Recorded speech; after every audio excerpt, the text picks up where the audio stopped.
Baseball is dead. Rest in peace.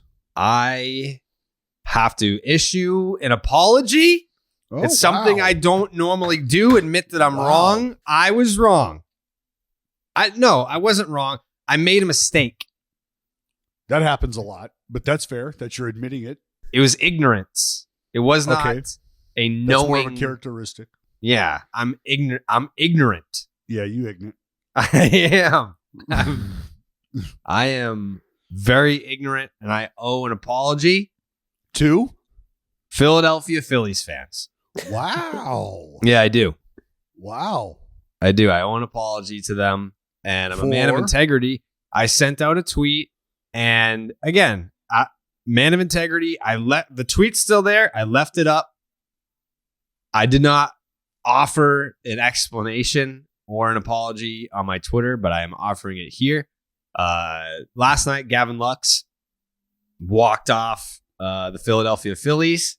It was a comeback win for the Dodgers.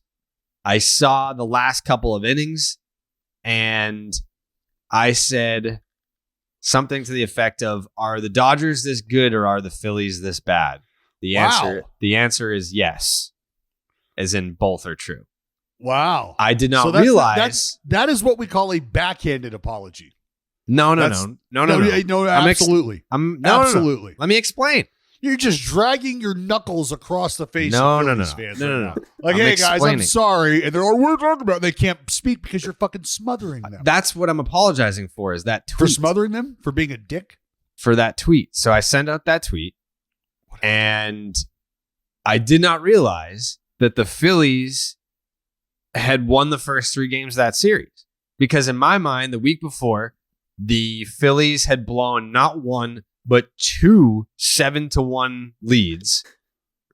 And then I saw the Dodgers walk them off, and I was like, oh man, another fucking brutal loss for the Phillies. I'm hand up. I apologize.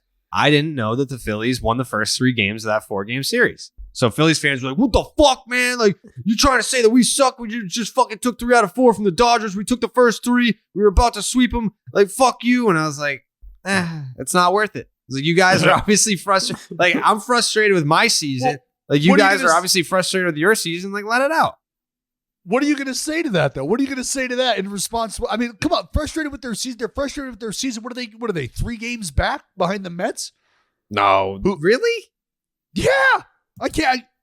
3 that games, can't be 4 true. games. They're five and a half, maybe 5 games. Five and a half games back. 5 at the most.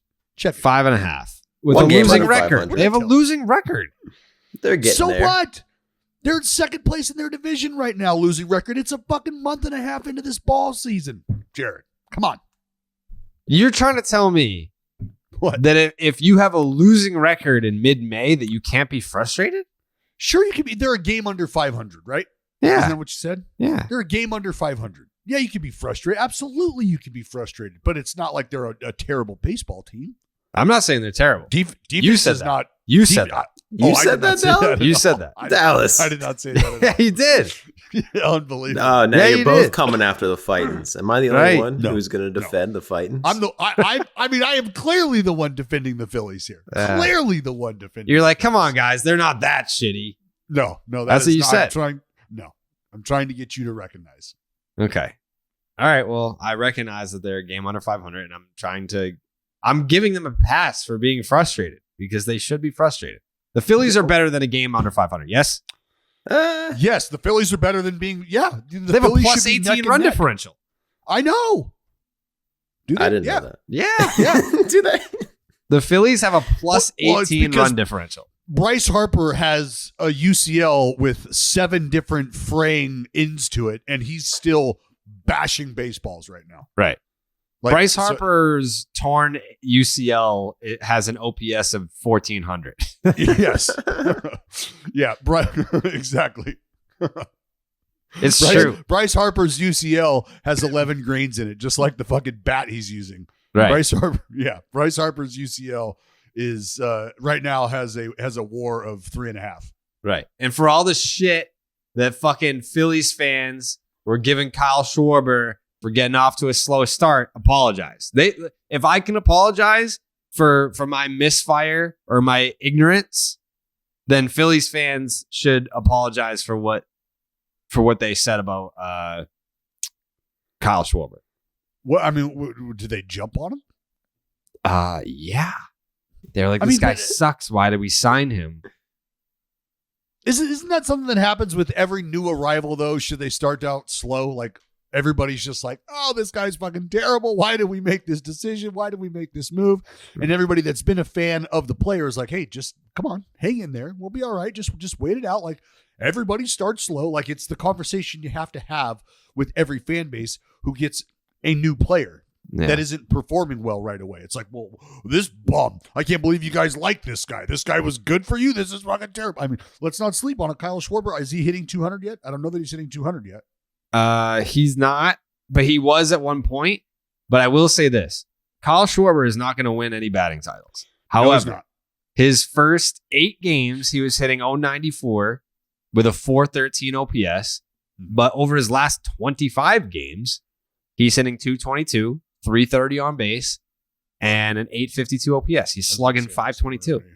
Sure. Yeah, I mean, he's going to probably be close to the lead, if not lead the team, even with Bryce Harper there in homers. Is that fair to say? Yeah, that's fair. Especially, I don't know. I feel like this torn UCL has given Bryce superpowers. Yeah, it's like having another child. Like you can either have a child and get dad strength, or you can tear a UCL and get fucking just, I don't know, ligament love. I don't know what you call that. Like that's incredible though. Yeah, he's gonna end up missing like 1 or 2 games from that. Yeah, from the UCL. Yeah, that's it. I want to keep record of like when the UCL news came out, just so I can be like, since his torn UCL, he's hitting fucking 348 with a 1940 OPS. Yeah, but that shit's been torn all year. He hasn't played in the outfield, I think, since like the first week. Yeah, it's been a hot minute. It's been a hot minute. But you know what? Hey, so let's put our hands together and say a little thank you to the baseball gods for allowing the universal DH to come into play, because otherwise Bryce Harper is under the knife and is done for the year, right? Or has to make a tough decision and is like, okay, well, if we're playing well, though we're only a game under 500 right now, it's May. Calm down. It's May. Do we think we can ride this thing out? Do I get clipped at the very end of the season and just grind my ass off to get back to play? Like, you're carving into either the end of this season or the beginning of next season, one way or the other, right? Think about that. Yeah. So Still don't understand those National League fans that didn't want the universal DH. Like, this is exactly what it's for. Well, yeah. I mean, could you imagine? That's the thing. Could you imagine the season that Bryce Harper is having right now? Like, I don't want to say it's like, an incredible, oh my God, awe-inspiring. No, but I mean, fuck, he's hitting north of 300. He leads the team in homers, or is tied on the team in homers. He's got 1,000 OPS, or damn near 1,000 OPS. Like, he leads the National League in slugging, Dallas. Woo! There you go. He leads the National League in runs scored, doubles, home runs, slugging percentage, and total bases. The boy is banging. The boy is banging baseballs all around the ballpark, Carrabis. That's what's happening. Yeah. Their whole team is. That's the thing about the Titans. They can fucking slug, but they're addicted to blowing leads. They can't stop doing that. Even against that happened. And yeah. Kind of like they blew like 3 leads against the Dodgers and still took 3 out of 4, which is insane. And you want to say, is that sustainable? But that's literally was their game plan coming into the season. Like, that's their model. Yeah, that's what they want to do. We're going to keep our offense sharp by giving up the ass and forcing them to hit more homers and score more runs. That's what we're going to do. We're going to refine our offense by not being able to get it done on the mound. Yeah, this series was like the most Phillies series ever. And I forgot which game it was where the game where they won after blowing a 7-1 lead. I think it was like it came down to the wire. They took the lead back, and then it was like bases loaded in the bottom of the 9th. They hit a ground ball to short, and they just booted it. And then still got the out. Where do the Phillies rank right now in team ERA? Where are they at? What do you guys say? Lower third? Lower third. I know that they lead the majors in slugging percentage, and they do 431 They have the best slugging percentage and OPS in Major League Baseball. Yeah, I mean, hey, look, there's nothing wrong with your best defense being a really good offense. You know what I mean? I feel like there's room for a few of those. Imagine having a plus 18 run differential, but a losing record. Well, I mean, it's not easy to do. They're figuring it out, though. The Phillies are 23rd in team ERA. There you go, bottom third. Yep, just a smidge better than the Atlanta Braves. Wow. Oh, that's good. They're in good company. Wow, that's world champions last year. Ricochet shot. I'm just saying, the Atlanta Braves are the defending World Series champions. Shots fired. And they're 24th in ERA. The Phillies are 23rd. And we're talking about how bad the Phillies are. And they're the Braves right there. Joe, are you going to let this man talk about the Braves like that? This is just reading statistics. Oh, sorry. Okay. Maybe. Well, I'm tough on my guys, too. I think the pitchers need to, shape up a little bit. I know they will. I'm not worried about them.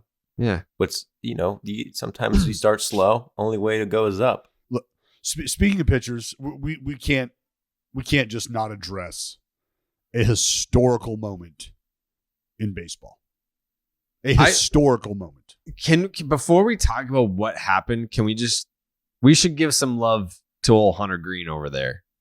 Because absolutely. Absolutely. This dude, it was all going to be a part of it, sure. Yeah, this dude throws like 116, 17 fucking pitches, no hits, 9 strikeouts. And when I say Hunter Greene, what's the first thing you think of, Dallas? Well, me being in the room when he got drafted and being there the day before he got drafted. Like me that's the first thing I think of is me seeing him, me being there. But what's the first thing you think of with Hunter Greene? You just asked me that question. Didn't I just answer it? If you're not Dallas Braden, dumb asshole that's in the room were you in Secaucus? Oh, if you want a different answer, I'm sorry, ask for a different answer. I didn't mean to give you. What does the general public think of when they think of Hunter Greene? You didn't ask me what the general public thinks. You asked me what I thought of, and I gave you a very solid answer, I thought.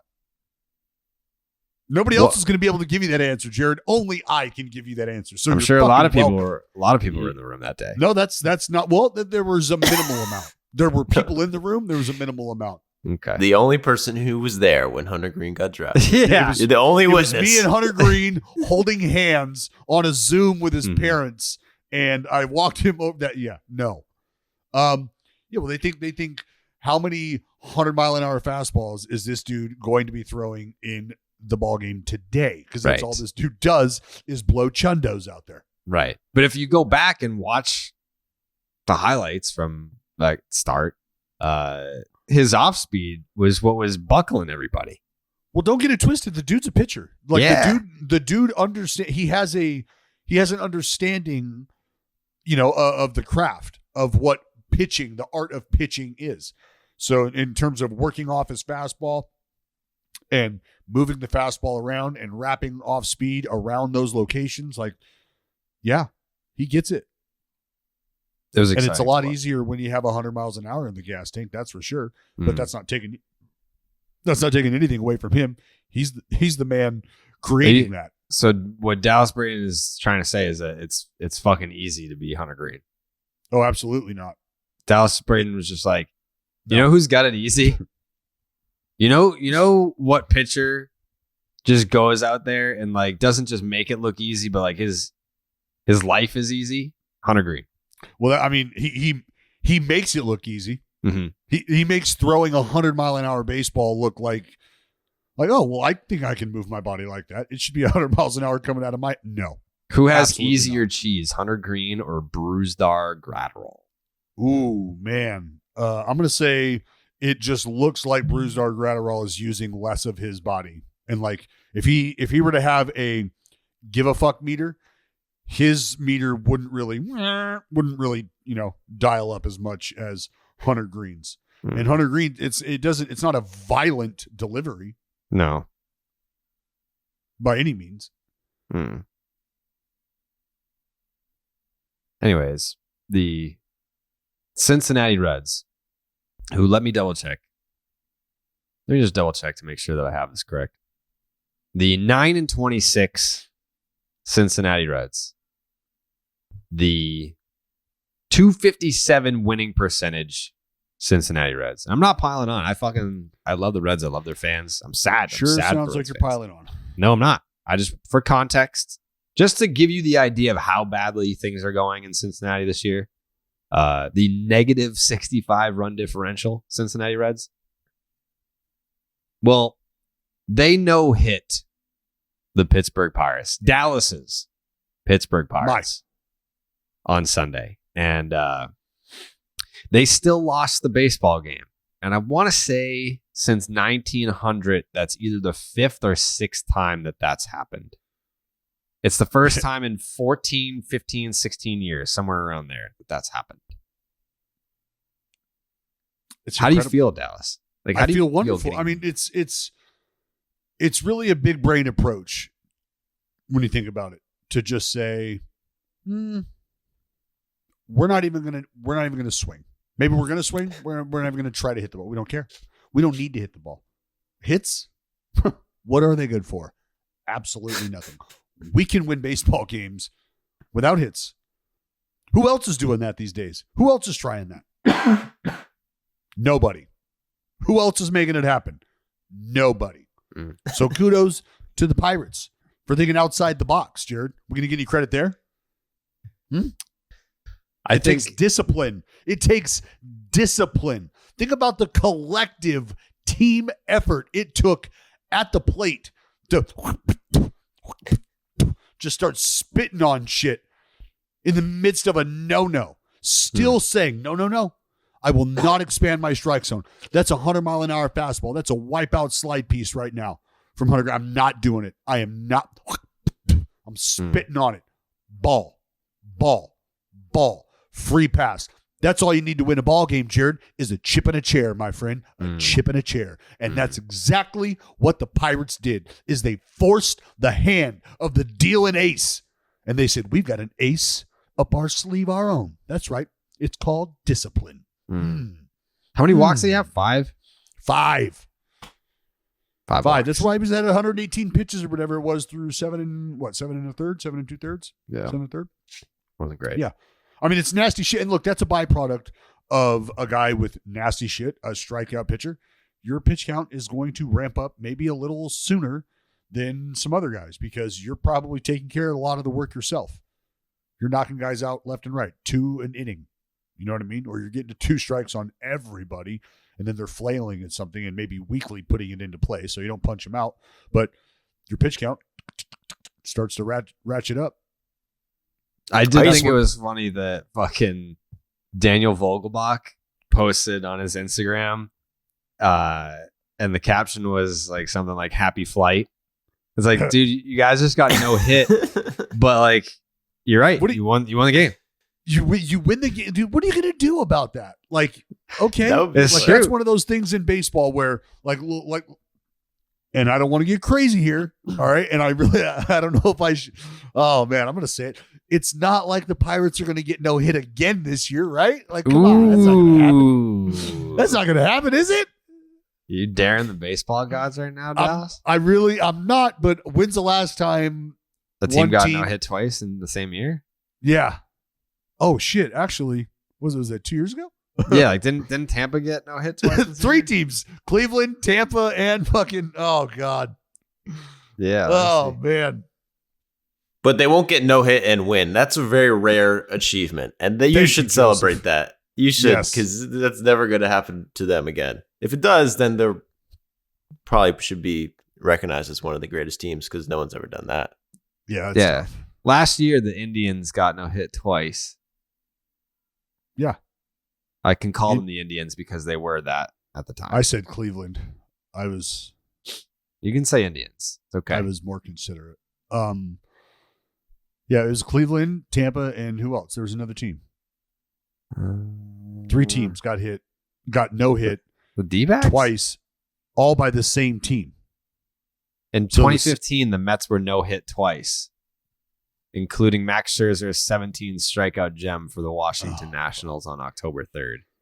but they nevertheless advanced the World Series. I mean, that's almost like a lucky thing. Like the Red Sox got no hit in 2018 and fucking steamrolled everyone. Getting no hit's cool. No, getting no hit and winning is cool. Yeah. That's fucking cool. That's not something your friends have done.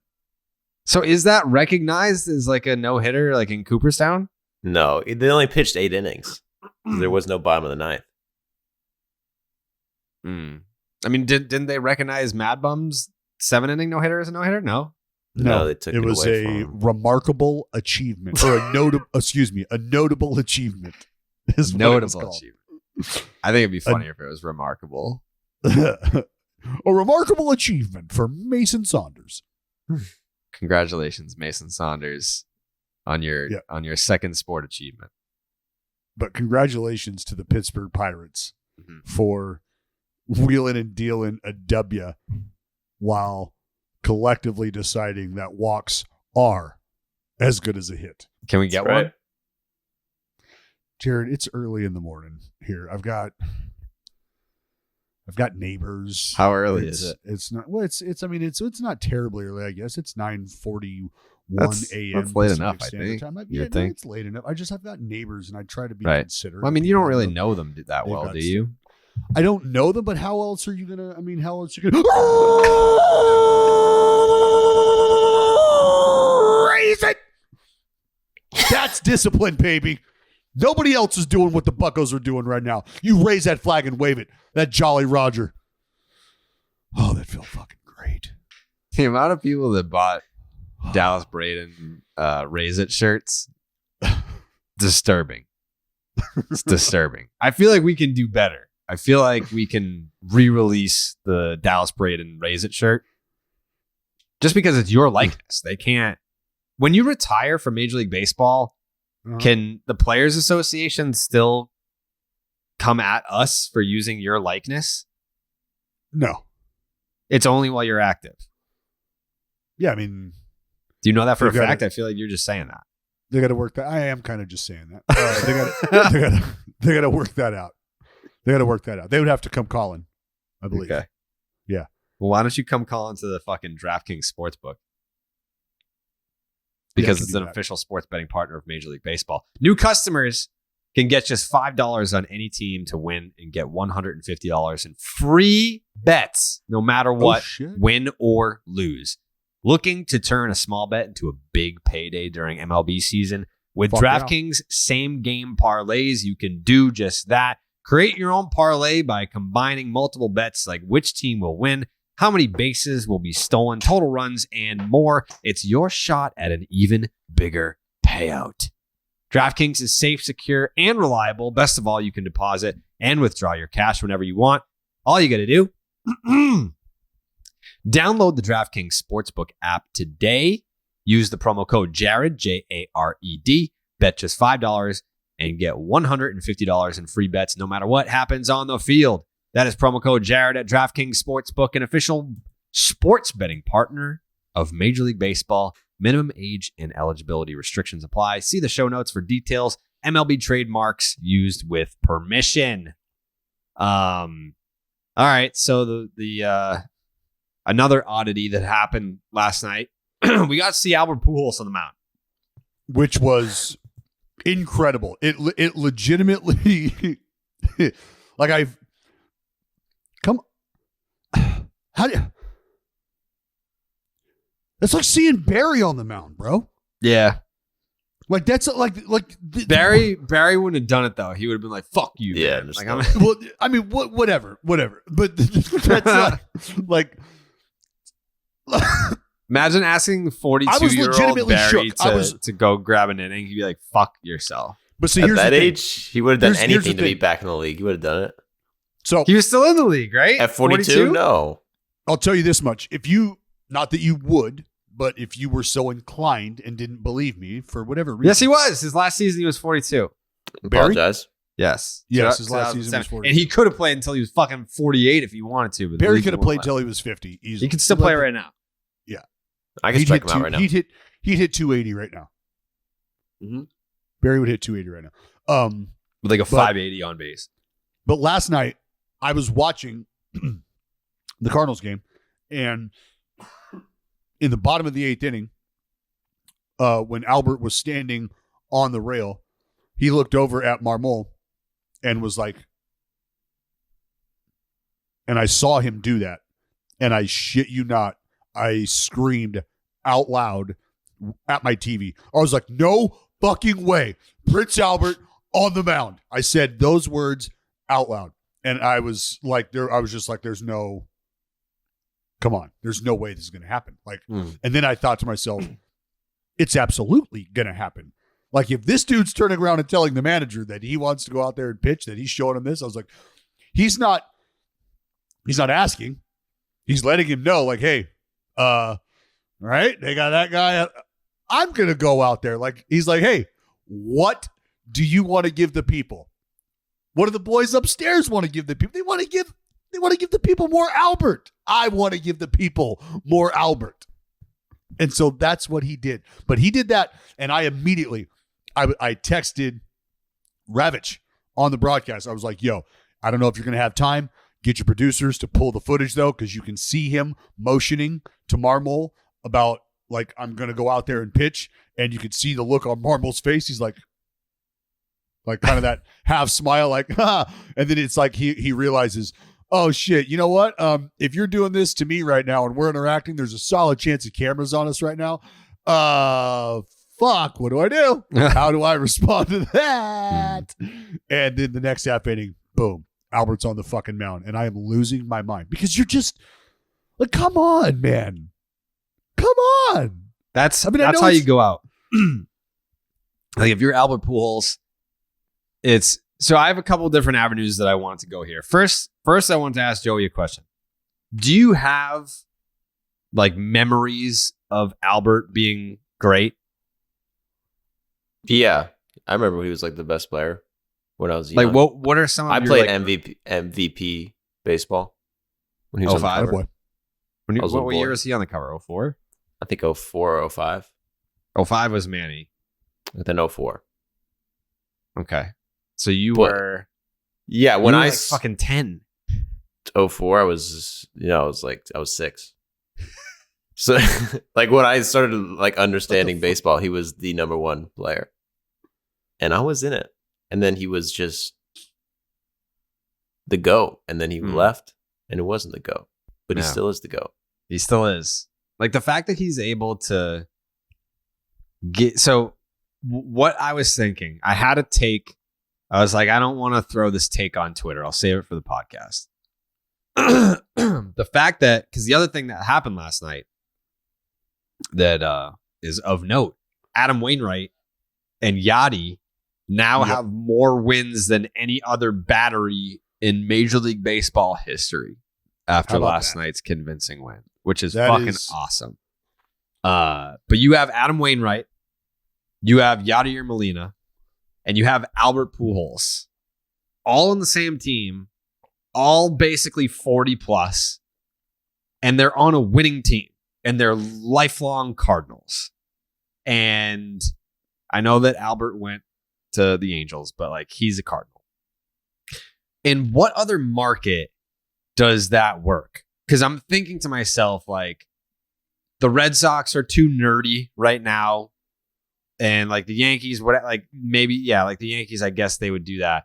But in what other market? Like, St. Louis is just so pure baseball. It's just, like, they were talking about it with the interview with Harrison Bader, where he was like, no one ever gets booed here. Like, Albert came back as an angel, hit a home run, and they still cheered him. Like, it's just super positive all the time. It's whatever. It's a baseball town. And I'm thinking, like, what other team could you get 3 40-year-old legends? Because, I mean, like, all due respect, like, Adam Wainwright is still dealing. Yeah, but other markets, for the most part, end up driving old talent like that out of the market because they're making it so obvious that it would be such a better decision financially and maybe talent wise, not at this to try to go a younger route. No, whether I'm that saying, makes like, sense 40. or not Like, is Albert Pujols saying, like, this is my last run. Yachty saying, like, I got one left. Mm-hmm.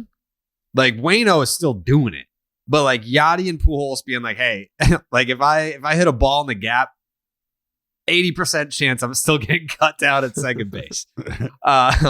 So like guys like that, where it's like, all right, they clearly are on their last legs of their career. Like, you know, we're trying to find spots for them in the order. Like clearly, like, could we do better with this roster spot? Yeah. But because of who they are, they have a roster spot. So they have 2.5 of those guys and it's working out. Like Yachty is still an elite defender. Albert Pujols is still driving doubles in the gap and fucking Yachty's hitting home runs and Waino's out there winning baseball games. Like, I just feel like because of like the environment of St. Louis, like that baseball market, I feel like it's it works. Yeah, but if you took those 3 guys and they were lifelong Yankees or Dodgers, like you're not, like it doesn't play out the same way with the same guys. Like there's just something about St. Louis that like makes that work. Yeah, well, it's the whole lore of St. Louis, the baseball town. I mean, it's that really does matter, straight up. It matters. The atmosphere, the culture, because that's an organizational culture, and that trickles down. Like if that kind of environment, and this isn't, again, like you can perceive it as a knock if you want, whatever, you're sensitive, but it's what's tolerated and not tolerated within the walls of that place. And when I say that, I mean, again, from a front office standpoint to a to an organizational standpoint at the ballpark, like just stuff like that.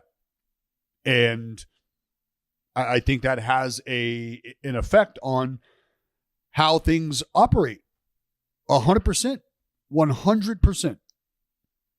Because if there's certain things that are allowed, like, you know, a guy like Pujols, if you're down for that dude getting booed when he comes back, like, it's just, they're like, nah, not really into that. That's not who we are. That's not how we roll collectively. Like, we look at the game differently. And it's been that way in the minor leagues. Like, you play, like in AA, you go into Springfield and you're playing their AA team. Like, they would all, like, for opposition, good pitching performances, like a pitcher strikes out the side or whatever, they'll clap. Guy makes a sick play in the field, they'll clap.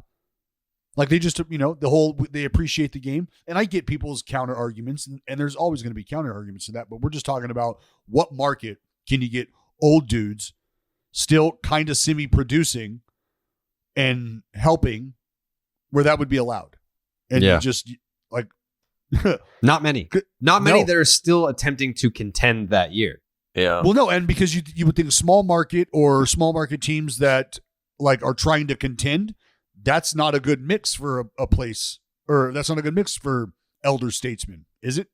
Because they don't want to pay the money, / they also don't want to fill up a roster spot with somebody that they're not going to be able to lean on for the next few years and try to mold. Mm-hmm.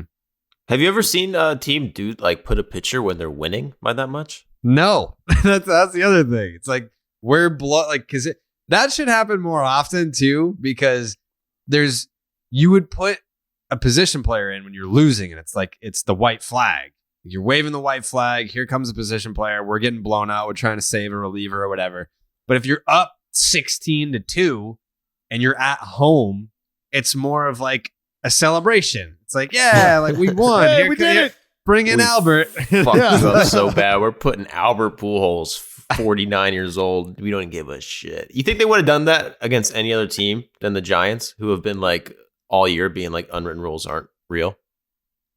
I think they still would. I think maybe that's a factor in like Albert's decision to put himself in the game.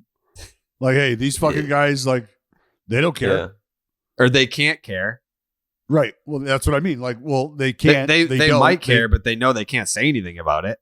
Well, yeah. I mean, they've said that they don't, right? They've said as much. Like, we don't care. I'm sure that like not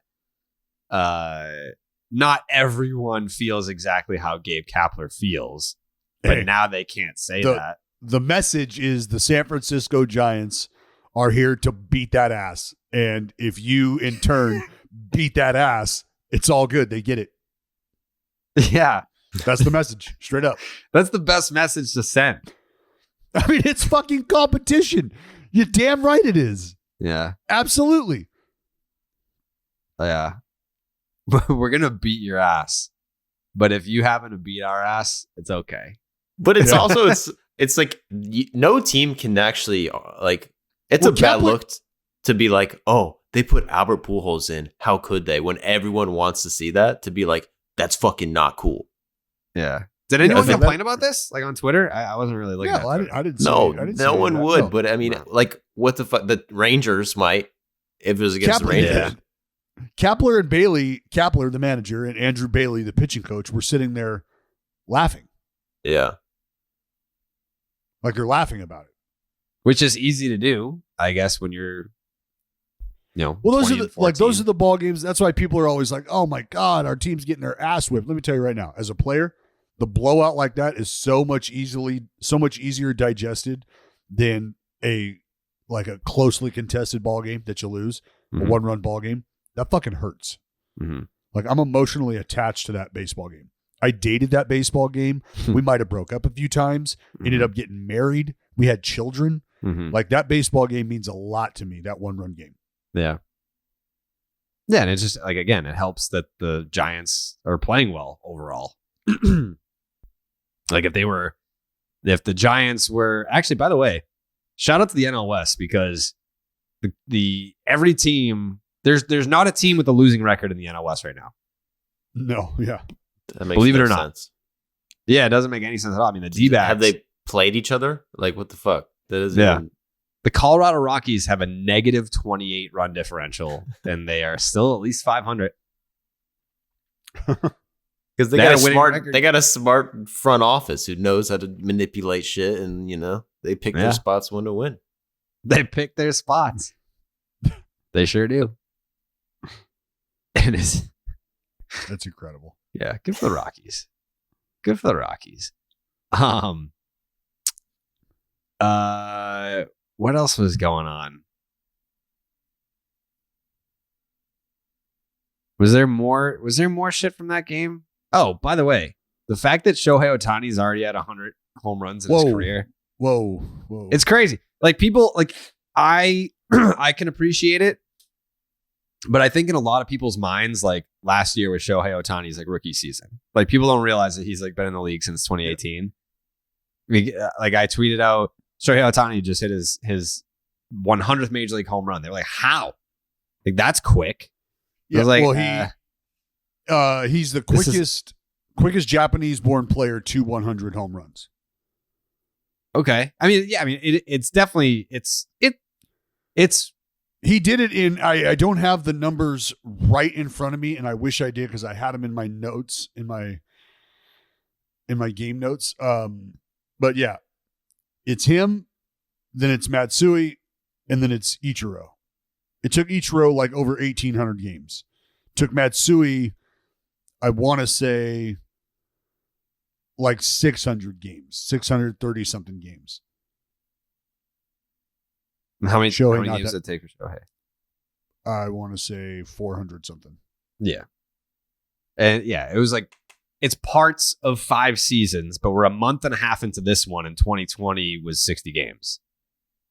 So, and then just for whatever reason, people, like when Shohei first showed up in 2018, there was hype for like a little bit, and then it kind of faded out because Mike Trout was still Mike Trout.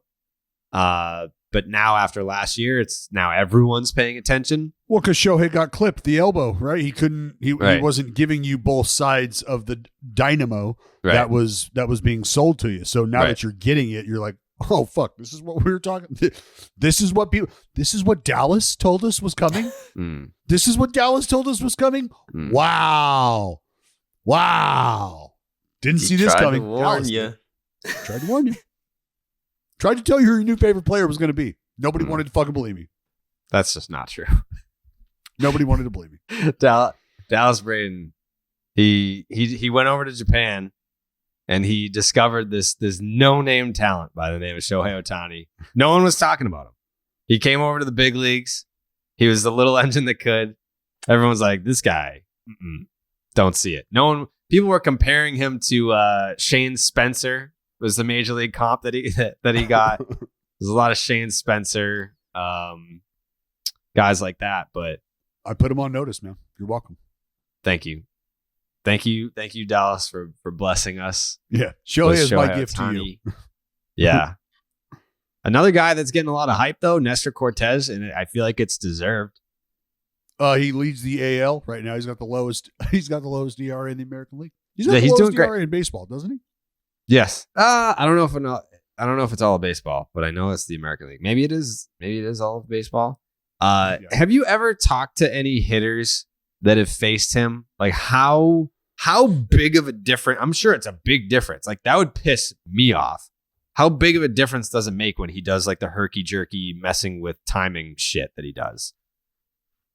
It's a huge difference, Jared. Because he's coming in at different angles. Like he has different fucking arm slots and he's doing different timing mechanisms to fuck with everybody.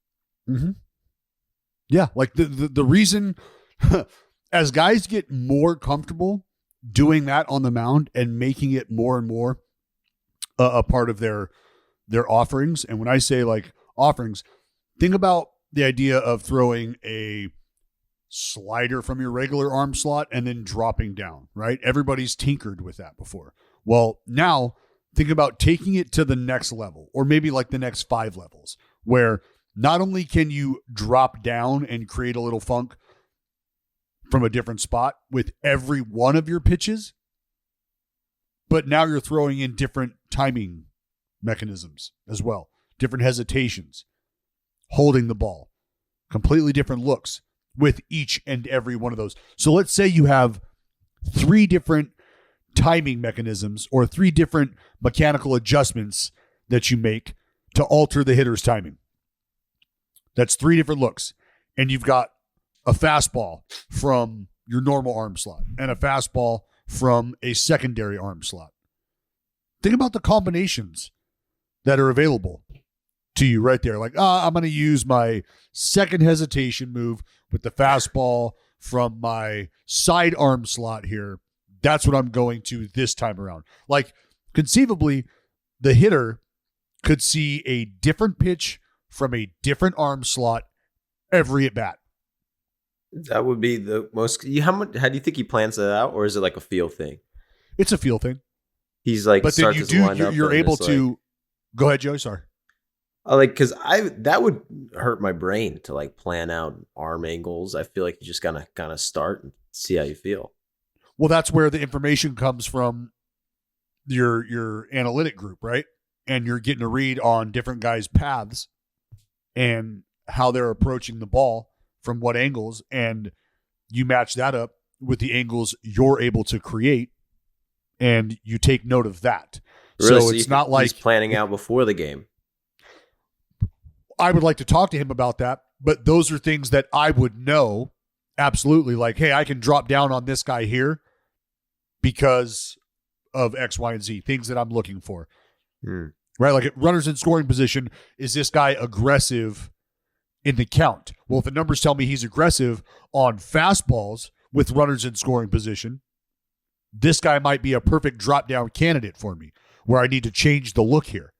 But if I want to get, cute with it, do I stick with the fastball and just give him a different arm angle, or am I going to drop down and slow him down with off speed if I should face him with a man on second or a man on third, less than 2 outs? So like those are decisions that you're going to have to make. But that's again, not like a thing that the catcher's going to call, right? The catcher's not going to be like that. You can't work that into like signs. No, that would be very tough. The catcher's back there on an island. Like, I promise you the catcher at times is back there like, all right, here's this son of a bitch out there. Like, oh. And then, all right, here it is. Because there's days where you really start feeling it, right? And you just might we might see Nestor Cortez out there just like completely pirouette and throw a ball between his legs. Just start air humping. And just fastball right at you. You never know. Remember last year he did it so long. Shohei called time in the middle of his windup. Yes. Which is illegal. There's no way you could ever get time, but it was just so long. The umpire's like, time. He didn't know what to do. Well, that's where everybody involved is like, all right, that's enough. Like, are you fucking serious? Like, Christ, come on. By the way, but he laughed at it. Like he got time call. He laughed at it. He was like, I get it. I get it. I'm doing this to piss you off. It's working. Yep. Yep. Pablo Lopez has the lowest ERA in baseball. Yeah, just north of 1, right? 105. Whew. Nestor Cortez 135. Yeah. Both. I mean, there's The Yankees just don't lose fucking baseball games though. what do they won? Like 18 out of 20? It's I don't want to talk about it. It's got to be like 18 out of 20, isn't it? You guys are almost like Red Sox are almost like a half a month back. We're talking about the Like, Yankees. See, your brain Whoa. is wired Whoa. the same way as Yankee fans. You just can't help but talk about us. We're No, talking about the Yankees. You're like, well, but the Red Sox. Red Sox I'm are in just last comparing. place. Yeah, I'm just don't compare. comparing. Mind your business. I'm just comparing. Mind your fucking business. How It's- dare you know, stay in your I've lane, done a- Dallas. Yeah. I've done a podcast with a Red Sox fan. So for what? The last like Congratulations. 6 years of my life, and Who cares? well, no, it's Grow up, dude. anytime anything's celebrated, that's kind of Nope. it's the Red Sox. Oh man, you should have seen it. The Red No. Sox had the best fucking giveaway cares? numbers. Like they fucking gave this little fucking Wookiee towel away. It was great. What are you talking about? Like anytime the Red Are Sox you do on something drugs? sweet. So I'm just trying Just to mind your feel for business. where they're at. Stay in your lane. Doesn't feel like it's going well. Yeah, it is. Feels We're doing pretty good right now. Bro, we're talking about the fucking Yankees, all right? Yeah, I know. Easy. That's why, like, mind your Oh, business. we're doing That's what I'm good. saying. Fucking Red Sox are good. We're doing good. Nobody's talking about the fucking Red Sox, guy. Jesus, get off the Red Sox. Yeah, dude. I'm looking at these numbers right now. Nestor Cortez. So I went back to last August. I went back to August 15th. Since August 15th, Nestor Cortez has the 4th lowest ERA in baseball. It's Justin Verlander, who shouldn't even count because he's only made 7 starts. Let's set the qualifier at 10 starts. Max Fried, Max Scherzer, Nestor Cortez, then Corbin Burns. Jesus Christ. Yeah. If you set the qualifier at 15 starts. He leads the Yankees in WAR too, which is pretty wild. Yeah, I mean, this dude was in a literal sideshow act. He's like, oh, that's the guy with the mustache. Oh, that's the guy that does the herky jerk stuff. That's cool. In 2020, he had 7 2/3 innings. The year before that, had an ERA over 5.5 and 66 2/3 innings with the Yankees. And he just fucking comes out of nowhere and makes himself somebody. And it has to be like he's got electric shit, but at the same time, there is something to be said. Whoa. Electric? Easy. Yeah. Easy. It's I not mean, electric. Like Is Nestor there's Cortez life. throwing 98 miles an hour? No, but there's life Okay. on his fastball. Like That's you've fine. heard guys say that like there are pitchers who can make 92 look like 97. No, that's the percent. That's fine. That's all fine. When, like, again, let me ask you this, Jared. All right? Mhm. And I know your answer, but I have to ask it this way just to fucking snap you back into reality here. Do I think I could get a hit off Nestor? Yes. No, does anything Nestor Cortez throw even remotely remind you of anything that Randy Johnson throws? No. Or No. anything that a Jose Fernandez No. throws. I'll give you a lefty and a right-handed. No. So those two dudes, electric shit. Yeah. Okay, like but I understand what you're saying. Like, Yeah. I I'm know the not point you're saying making, it's. but yeah. let's not dilute electric though. Electric means something. I'm saying that there's life on his fastball that it's a perception thing. Yeah, no, absolutely. Like perceived velocity is a very real thing, Mhm. but a lot of it, I believe, has to do with his disruption of timing. But it's not like you can put all of the success on the back of, oh, well, he's just out there tricking people. Like, Yeah. no, you have to execute, man. And I'm trying to get people to appreciate his ability to execute in the fashion he's doing it with so many different offerings. Do you think the Because league will remember- catch up to it? I mean, dude, it's going to be really tough to catch up to somebody who continues to give you a different look every time. Well, because like if you're a lefty that does end up facing him, and you see him twice in a game, because that's typically what you're going to see a starting pitcher these days. But Nestor's going a little deeper in ball games, so you might see him a third time, unless they decide to lift you for a right-handed platoon matchup against Nestor. But if you're a lefty that sees him twice in a game, back to my point about how many different offerings he's going to give you with arm angles and pitches, like you could see a different combination of arm angle and pitch every at bat. So if you see a total of 7 or 8 pitches in your 2 at bats against him, you could have seen 7 or 8 different offerings. Mm-hmm. And now you're going back to video and you have a very limited body of work to compare to or refer to. Like, what do you do to me here 1-1 with a guy on second, less than 2 outs? Well, he threw me a fucking underhanded slider. Okay. Well, what did he do to me last time? Well, I didn't. Like, he showed me an overhand changeup. Like, I don't know. I don't know what this guy's going to do. Nestor.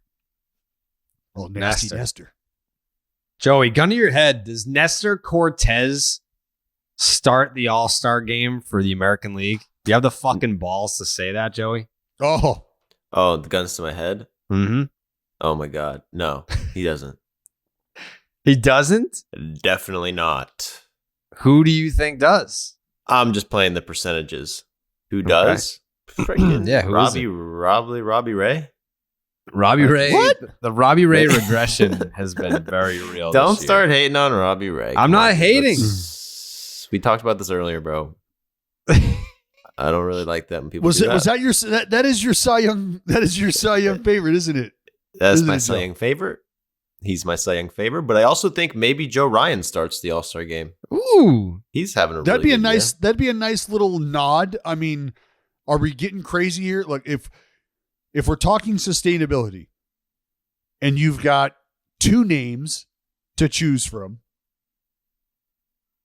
do you think Nasty Nestor keeps it up and earns the nod, or is it Justin Verlander who keeps it up and earns the nod? Because I'm here for the storyline of Joe Ryan. Like give the young fella, fuck yeah, I'd love that. Give him the ball. Let's go. That'd be great. The odds are Verlander is going to probably do. Actually, it's a good pick. Verlander. Yeah. I actually saw him live in person yesterday. And he had some pretty electric stuff. I was watching from left field. He threw 100 pitches in about 4 innings. But at least he got the job done. I mean, look, man, I want to ride the Nestor train. it sounds like you don't. Because he's a fucking It sounds like you're looking for any reason not to. What are you talking about? I'm Sounds applauding the dude. You're applauding him. That's it's a pity applaud, Dallas.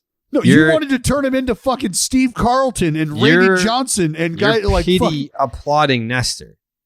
No, I'm not. Yes, you are. Not at all. Because here's the thing. Pity applaud. It's not a pity applaud. You don't have the fucking balls to sit here and say Nestor Cortez is going to start the All-Star game. You want someone else for whatever weird reason that you have, some personal vendetta that you have against Nestor Cortez.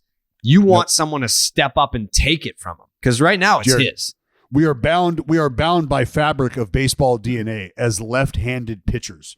So I inherently root for the guy. Like I just wake up and cheer. He doesn't for say Nestor that about Cortez. you. He doesn't say that about you. Oh, he does. No, he doesn't. That. No, he believes no. that. He believes that. Anytime that the A's are playing any other team in the league, he chooses the other broadcast when he watches it. No, Nestor, huge That Baby's Gone fan from Glenn Kuiper. That baby's gone. What a call. It's fucking great. It's a great call. Great. Yeah, Nestor. Well, I just asked a simple question: sustainability. Yeah, that's fine. You think he's going to fall off? You think he's a big fat pussy is what you just said. You're the one nitpicking Nestor. You're like, I don't know, Dallas. This guy's out here doing fucking cartwheels. He's throwing the baseball with his other hand. It's a fucking gimmick. And I'm like, whoa, Jared, he's disrupting timing and he's figured out how to do it consistently. Like, let's not call this guy a shitbag. You're the one who actually said, I believe you said shitbag sideshow. Was that, I might have, it was a crackle in my headphone, but I believe you rolled that out there. Literally what you said about him. I've been saying he's going to start the All-Star game for weeks, and you're like, the All-Star game of what? No. That's what you said. I'm trying to let you know that Nestor is some right celebrity softball game? Is that what he's going to start in? This is the show. This is the show, Carrabis. You think he's going to... Are you kidding me? You think he's going to start the All-Star game over someone like fucking Joe Ryan? That was you can thank Joey for that. Joey's the one who threw out Joe Ryan. Yeah. Joey's the one standing for Robbie Ray still at this moment in time. And Robbie Ray in the discussion. Yeah, check his peripherals. How is Robbie Ray's FIP? Is it higher or lower than his ERA? It's way lower. It's probably like 0.9. 0.9, 0.8. That would be way lower. Yeah. Way lower. That Mets-Mariners series was actually really entertaining. I don't know if you caught any of that, but Jesse Winker, I mean, people don't forget, dude. People don't forget. Oh, Jesse Winker made that. What was that, 2019? What year was that? It must have been, because 2020, there were no fans, and then it didn't happen last year, I don't think. What? Anyways, when Jesse Winker made that like sliding catch in left field at City, and then it was the game-saving ending catch, and then he waved to the fans, like walking backwards, like talking shit to the fans. Mm-hmm. And then it developed this like rivalry. And then what was that? It must have been Saturday night. Winker hit that fucking bomb. And he was waving. I mean, new team, same pettiness. And he started waving to the crowd when he crossed home plate. And then he was the final out. Edwin Diaz punched him out I think he struck out the side for the save in the 9th inning. And the crowd just waved to Winker after he struck out. Well, and then how about class? How about Paul Sewald too? You see that? What did he do? Well, so he was with the Mets, right? And he, in so many words, talked about his time there and how it might not have been as pleasant, and how maybe the fans, might not have been such a joy to be around or come to the ballpark with. And, he had some words of his own. Not necessarily words, I guess I should say. He just, after coming off the mound, after dealing, he came off the mound and just like had his hand to his ear, like, huh? You guys got something for me now? You were saying? I couldn't, please, if you don't mind, a little louder from everybody. Everybody in the building. So it's look, remember, next year, everybody in baseball is going to play everybody. Everybody's going to play everybody. Everybody's going to play every team at least one time. And so I think it is fun when you've got interleague funk. I love that shit. I love it because it's almost like the new dog moves into town down the street, and it's like not on your same street. It's around the corner. You don't even you're not going to see this dog frequently, but when you do, like it's on site. We're coming for that ass, Mr. Postman. And I just think that's fun. I think it's good for the game to have that, to be able to just be cruising at altitude, and then you're like, oh, we got 3 in the Big Apple against the Mets. You boys fucking ready to ride? And it just you just turn it up, man. It's a great atmosphere to play in. I love when games feel that way. Yo, fuck these dudes. Let's fucking go. That is such a random rivalry, though. I know, it's so random. But it's great because Paul Sewald's yo, Mets, whatever, Mets fans, fuck all of you. Every last one of you. I don't blame. I don't fucking blame him, man. I do not blame him, dude. Those guys are annoying Mets fans. Well, he said, he was like, they gave up on me. They gave up on me. And he's like, it's nice. It's nice to get a little revenge. We got the win. That's the most important thing, but it's nice. Do you think they would have booed Kelnick? Because people were talking about that. Mets fans? Yeah, which would yeah. have been weird.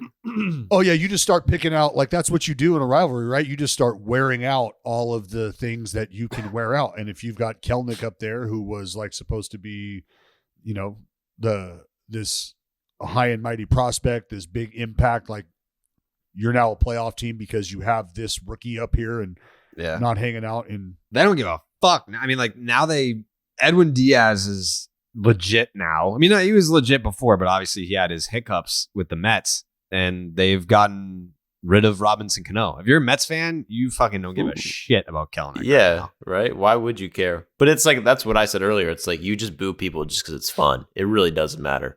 Like, you don't have to have a reason. I mean, they're still booing the Astros. At the game yesterday, they booed Altuve, Bregman every time. They announced Angel Hernandez behind the plate. It was like, that guy gets crushed. That was a bigger boo than the Astros, dude. Angel Hernandez. The game hadn't even started the Astros yet. thing, like now what you're going to hear, and what I already hear, what I've known to be true, really, I think, is they're going to get the initial raucous boo, but there's so little passion behind that these days. There's the few who were still like, yo, I'm going to make a sign because, you know, my it's the obligatory really cool. Boo now. Yeah. Yeah. It's like boo. It's almost like the same boo that you like at Fenway when they boo the Yankees, and it's like they'll be like, yeah, now batting number 12, Jonathan Foreskin, and they're like, boo. Wait, who the fuck is that? Boo. I'm booing him because he's on the team. I don't know who the fuck that guy is though. Yeah. But that's what the Astros thing has become. Is they boo it because it's obligatory, not necessarily that they feel it in their hearts anymore. Didn't that guy get cut? Jonathan.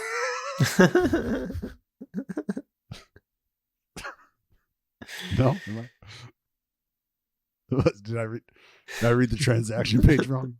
Yeah, he's not on the team. Right. Oh. Yeah, he got snapped. Heard they put him on waivers and they pulled him back.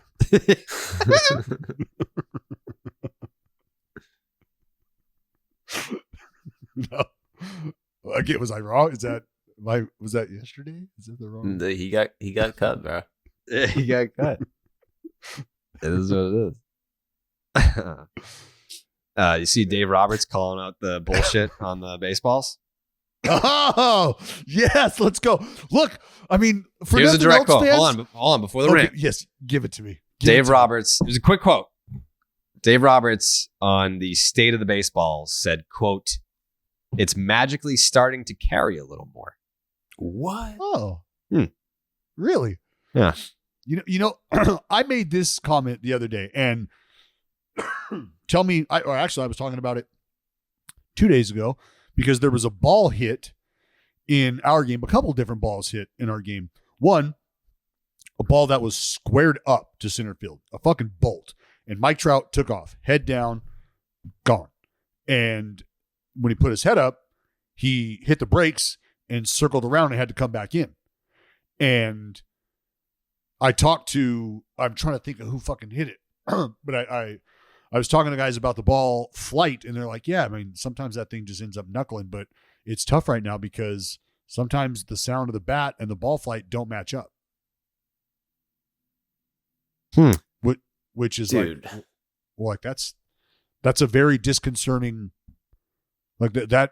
I don't like to hear that. I do not like to hear that. Maybe people are just paranoid, dude. Maybe. What are you talking about? Like, I get it. The ball is not as juiced as it was 2 years ago, but it's like every little thing is like some big thing. Like the ball. The ball. I'm so tired of the ball. I've been making a video about the ball for like 2 weeks, and I want to kill myself. It's like it's annoying. Let me offer you this comparison. What if you go to sit down at your keyboard, and now all of a sudden the spacing between the keys is a quarter of an inch bigger than it was 10 minutes ago. And you start to type and you're like, why the fuck do I keep fumbling over these buttons? Like, what is going on? And you can't really quite put your finger on it. God damn, I'm good. But it becomes obvious, like, shit, it's the product that I'm like, damn it. Like, this is changing. This is fucking with my ability to do what I do efficiently. And I notice this microscopic change. I notice it big time because this is such a big part of what I do every day. I make videos. I'm on the keyboard. I'm pounding the fucking ones and twos. And now you're changing the ones and twos and the distance between the ones and twos. Like, this is fucking with me. Same thing for a baseball player. I read this ball off the bat every day of my life. I read the bounces off the ground. I read the spin of the ball, top spin, the bounce off the ground, what it's going to do. I've trained my mind to know what is going to happen. And when that doesn't match up and coincide with the swings and the sounds that I'm hearing and the ball flight is different, like, well, that takes some adjustment. Exactly. That's real. As a professional, I'd make an adjustment on the keyboard, get my work done. As a professional, I don't think you would. You think I can type with the keyboard a little off? I could, just little hand adjustments. I don't know, what the ball just. Don't get me started on the ball. Do you think it's how much more dead is it? And what Brian, whatever his fucking name is, Roberts, fucking Dave Roberts, manager. Dave Roberts. I was thinking Brian Roberts. All right, I'm more, Brian Roberts, Dave Roberts, same guy. Anyway. Same guy. Yeah. He's saying they're magically going further, but isn't that what everyone was already predicting? Like when the weather gets warmer, the humidity with the humidifiers? Sure. No, that's a very logical response. Yes, you could. Yes, that's true. Everybody would believe and everybody understands that once the weather starts to warm up, the ball is going to fly. Ball's going to fly farther. Everybody knows that. So, it's still, like I said, it's the middle of May. Is it a little warmer than it was in April? Yeah. Is it such a difference, though, that you're going to see such a difference in ball flight? I don't know. Is it safe to use the phrasing, looks like they're starting to carry a little more, or whatever he said? Mm-hmm. Sure. He said magically. Magic out of nowhere. It's a lot hotter. I got sunburned yesterday. I don't know if you can't tell. I'll tell you this. Yeah, it was 100 degrees in Southern California yesterday out of nowhere. And they started flying. So you think MLB is controlling the weather? Is that what people are saying now? Because everyone is so paranoid that MLB has they have changed the ball and they admitted to it, but I think the ball is constantly changing throughout history of baseball. And I think now you have StatCast and you have every single number. It's easy to call it out, but I think people became just overly paranoid about their balls. Yeah, their balls. As you should be. As you should be. It's your instrument of your profession. Mm-hmm. It's the one piece of equipment that everybody uses. Mm-hmm. Mm-hmm. But I don't think they're all ever going to be the same. No two baseballs are ever the same. No, that's why you're given parameters to operate within, because it's known you're not going to be able to repeat this perfectly every time. But anything outside of this protocol here, that becomes egregious. We can't work with that. We can't have you doing that. And there's already been pictures of seams that are off. Look, it is what it is. The humidifiers, the warmer weather, you want to hope that it all balances out. But the bottom line is, even that right now, whether you want to admit it or not, we're in the midst of an experiment at the big league level. Each team having a humidifier having a humidor for the very first time, each team utilizing that, how those balls are reacting, sitting in the humidors in different climates. All of that is first time stuff. So what you're going to see right now, you're taking note of, because this is the first time it's ever been in play like this. It's the first time that we've ever done this. So as much as we hate to think that at the big league level, the game is being tampered with and manipulated to that extent, well, it is. Those are the facts. Well, I think we're seeing less and less of players complaining about it, but we'll see. Tyler McGill. IL. He went on the IL with biceps inflammation, but the reason why this is interesting to me is because his mom broke the news of him going or having biceps inflammation. Oh no, really? Yeah. Was it bad? Was it? What do you mean it was bad? Well, the reaction to it, and what was he like? Oh, fucking mom. I don't know that he said anything. But she was the one that tweeted out hey, just a little bicep inflammation. The arm isn't supposed to Like she's like the arm wasn't meant to throw baseballs 90 plus miles an hour. Like it's no big deal. Like it was very funny. I'm trying to I can't find the fucking tweet. You don't follow her, Dallas? I feel like that's right up your alley. Yeah, no. No, I don't. I don't follow Tyler McGill's mother. I do not. She's going viral. I see her on Twitter all the time. She's a hit. Let's see. Oh, here she is. Julie McGill, aka Mama McGill. Wow. She tweeted, just inflammation, he will live. Our bodies were not made to throw 90 miles an hour plus. It's going to happen. Just glad it's nothing major. Guess you can say it's part of the job description. Thank you for all your thoughts and prayers. Well, I mean, had the Mets made an official statement on anything prior to her tweeting that? Had he tweeted or posted anything on social media prior to her tweeting that? I think that was the news. That's what broke the news. Like, that's legitimately what broke the news to the world. Yeah. So, like, Tyler like left. What? So before this, she tweeted, we are waiting on results just like all of you, praying it's nothing bad. We found out this AM just like most of you. Keep you posted when I find out. So like she's trying to lean into like, hey, I got the scoop on this. Oh man. You don't like that, Dallas? Well, I mean, look, that is all about the personal relationship between, a guy and his parents. You don't think my mom would do that shit if I was in the big leagues? You kidding me? Oh, buddy, Ellen would have more followers than you if you were in the big leagues. I know. Yeah.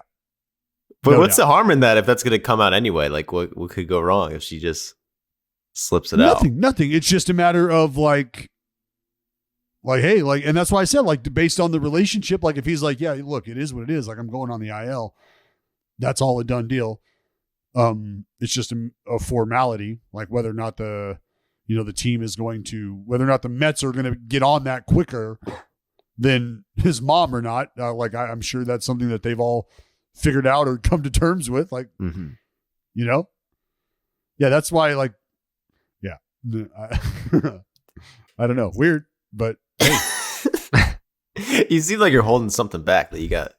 No, it's just, I mean, what are you going to, like, that's what I mean. Like, what are you going to, like, unless you know what their relationship is like, there's nothing to really say about it. It's like, it's not often that a parent breaks the fucking, injury status of their child professional athlete. Mm-hmm. But like, like how do I feel about it?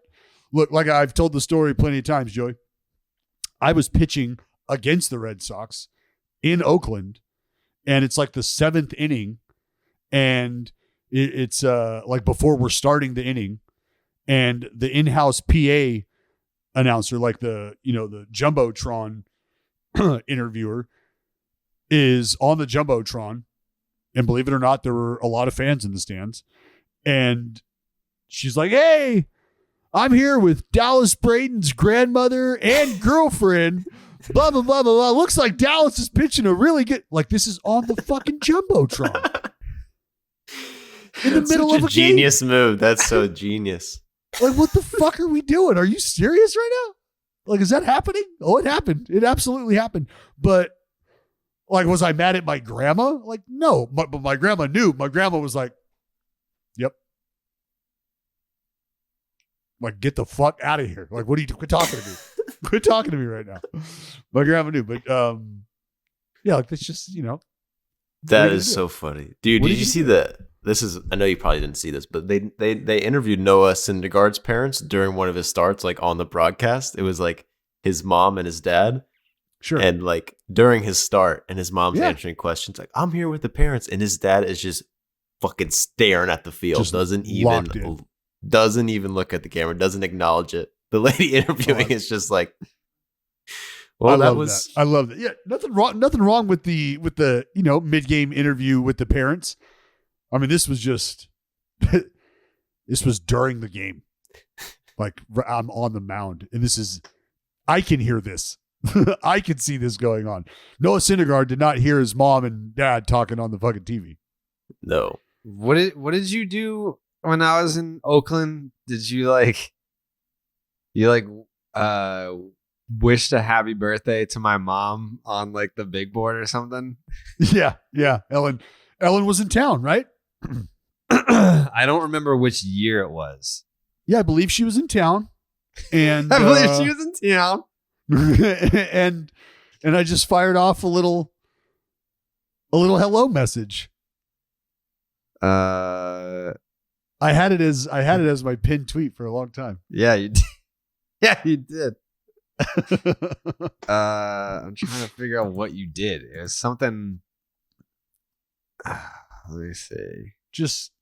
Jesus, they just played a message on the video board of Dallas Braden giving a shout out to my mom. Brutal. Yeah. Oh yeah, because her birthday was on the 14th and mine was on the 3rd, so I was there. I was there for my birthday, and then you just gave a shout out to my mom for like being in the house.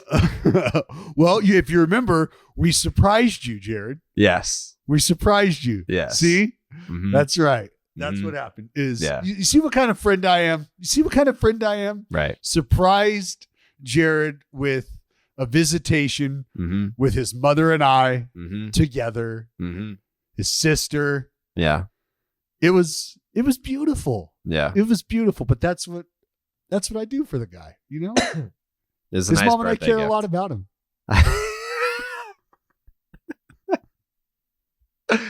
I think that was my 30th. Yeah. I was all bent out of shape. I was like, I'm gonna have to celebrate my 30th birthday in fucking Oakland. Yeah. I was like, all right, hey, little buddy, I'm gonna put a smile on your face. All right, I'll bring mom in, bring sis. We'll all be together. We're gonna have a great time. Yeah. All right, cheer up. We'll watch some baseball. No big deal. Yeah. No big deal. It was a good time. It was. Yeah, I had a good great time. Birthday. Yeah. One of my favorites that we've spent together as a family. Yeah. Yeah. It looks like Mr. McGill here would beat the fuck out of us for making any comments about Mama McGill. So let's make it abundantly clear that you're the ones. I didn't say shit. One's doing what? What are we doing, Dallas? Yeah, what are we doing? I believe you're trying to make light of his mother breaking the news that he's got a barky shoulder. No, I'm not doing that. I'm just saying. All right. I'm just saying, like, you know, his mom do be tweeting. That's where the news came from. I'm just trying to cite sources here. Gotcha. Mm-hmm. I can respect that. How does she get on Twitter? Just made an account, I think. Yeah, he's probably just creating an account. Yeah, but you know, like, how do you get into the account? Well, I think it's like a password, and then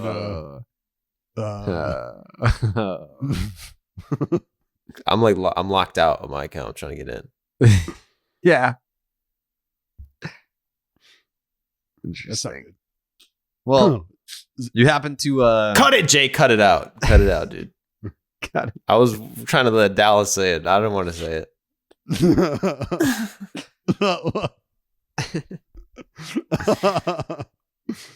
Man, you guys are fucking terrible people. No. We're just talking about the news, dude. It's not about us. It's about the story. It's about getting the story right. Hey, did you guys see this? Did you see that after the game at the Oakland Coliseum, the writers who were there after the game, finishing up their post-game stories, getting ready to hit send to beat the deadline, boom, look up, they got a little friend. They got a little friend hanging out in the press box. Oh, it's a possum, right? Just a little possum. What? Happened to chew his way through the ceiling and stuck his head out. Was like, "What are you guys doing in here? Shouldn't you guys be gone by now?" Yeah, this place guys stayed awfully late. Yeah. So now, and this is great. This is for A's fans that listen to this. It's great because they know who Kipe is, and Kipe's a fucking awesome dude, just an awesome guy. But during the game, we had one run up the cords and the cables along the press, like along the booth, in the booth, and it ran up into into the ceiling. And I didn't see it, and Kipe didn't see it, but one of the stage managers saw it and just about lost their fucking mind and had to like keep it cool. And then in between innings,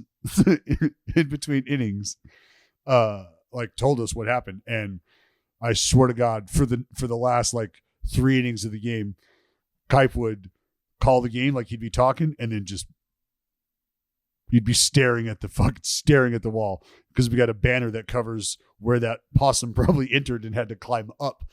So if that banner's not there, Kipe probably sees that possum like from the get-go. That dude probably comes out at his feet, and Kipe is just fucking punting this possum from the plaza level onto the fucking field mid-game. If you're a broadcaster live on air, you've got to keep an eye on that possum.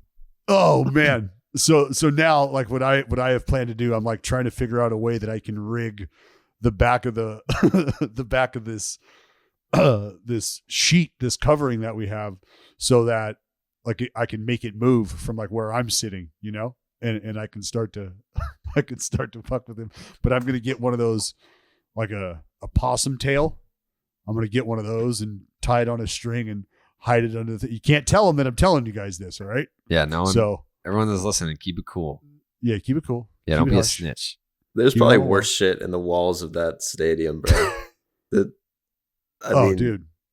Like every year, there's like a few cats that run the field. Everyone's like, nice. Oakland's just waiting for a fucking skunk. We joke during the broadcast, like like when a foul ball goes behind the tarp and a player starts to look on the backside of the tarp, we go, no. Get him out of there. Get him out of there. Don't put your hand back there. Do not put your hand back there. I mean, you're joking, but it's probably true. Oh, buddy, I promise you, there's species of things that are not documented. Yeah. It's like the bottom of the ocean. Yeah. The Oakland For sure. Coliseum.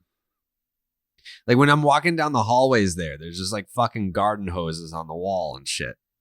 Like it doesn't, like it looks like you have to like go through your dad's shed to get to the fucking ballpark to like see the actual field.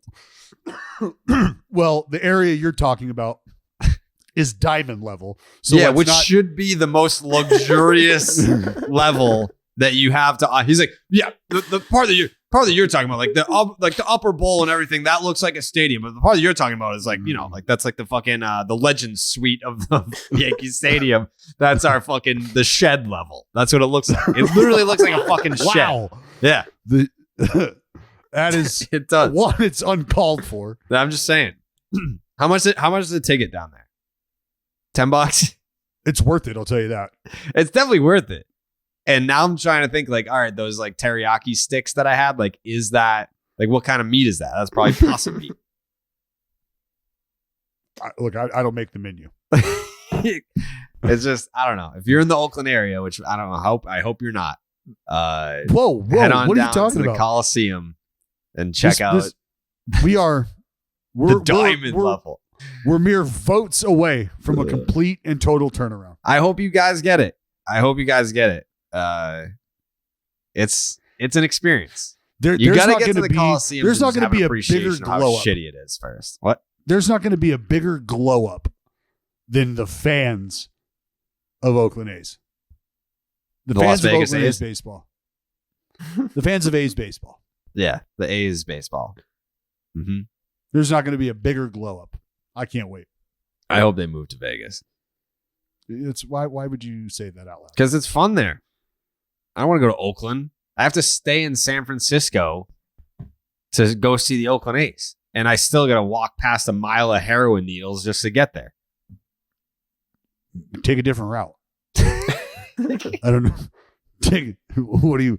Clearly, you're walking places that you don't have to walk. Yeah. Dodge Trust it. me. Yeah, dodge it. Right? Dodge the fucking ball. It's that easy, Joe. Dodge it. Dodge the needles. Dodge the needles, dude. Anyways, we're moving the needle, baby. Don't worry about it. we're moving the needle on Sunday mornings with Peacock because that's when they're doing the new baseball games, which I like a lot. I actually do like that you can wake up on a Sunday morning and just turn on baseball. Didn't love that they debuted with Red Sox, White Sox. That game sucked. But the concept is great. I don't want to talk about that. Peacock is taking brunch to the big leagues and putting a new spin on America's favorite pastime. Watch exclusive baseball games every week with MLB Sunday leadoff. All games are available nationwide and no local market blackouts, so you can swing into action wherever you are, no matter what. And another home run, when you subscribe to Peacock, you'll get access to live sports like Sunday Night Football, Premier League, golf, and WWE, plus hit movies and shows. Download the Peacock app to take the game on the go or kick back and stream on your favorite devices. Don't miss exciting matchups all season long featuring exclusive pre- and post-game coverage with host Ahmed Fareed and Jason Benetti with the play-by-play. Change up your weekend with MLB Sunday leadoff only on Peacock.